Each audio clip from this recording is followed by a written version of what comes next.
have come tonight to the most fabulous and celebrated place in the world. Here on the plateau of Giza stands forever the mightiest of human achievements.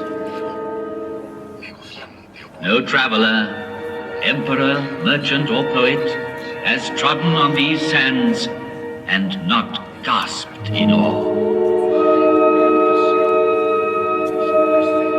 The curtain of night is about to rise and disclose the stage on which the drama of a civilization took place. Those involved have been present since the dawn of history, pitched stubbornly against sand and wind.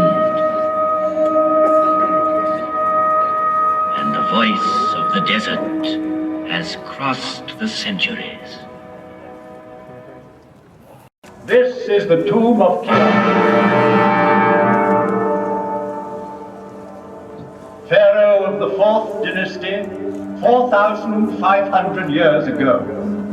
Here is the great pyramid which he built to defend himself against death.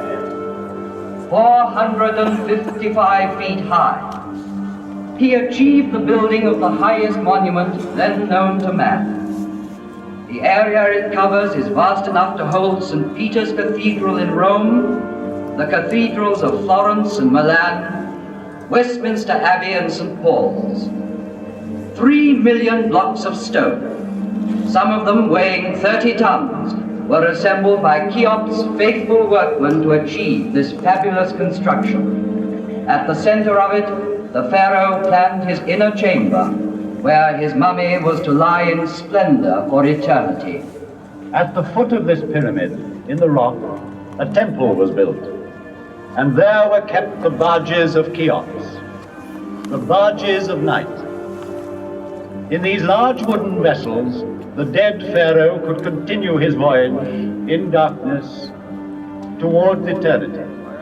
But all that remains of him is a small ivory figure, showing a noble face, the nose aquiline, the jaw determined, and the hieroglyphs representing the name he gave to his pyramid.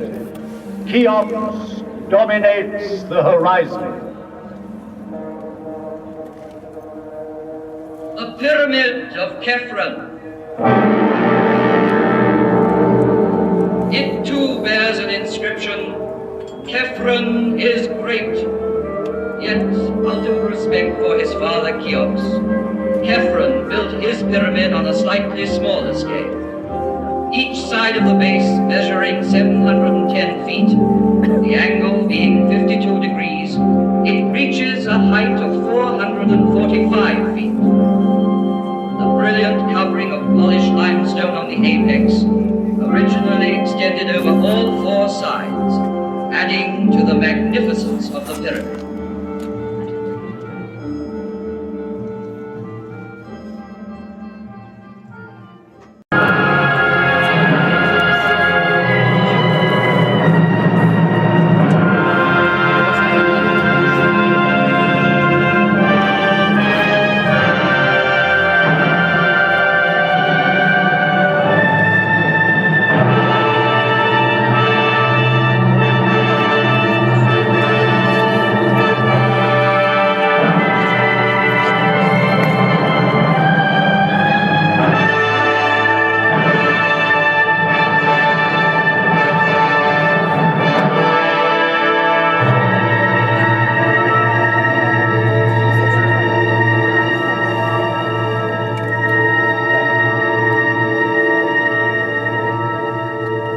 You have come tonight to the most fabulous and celebrated place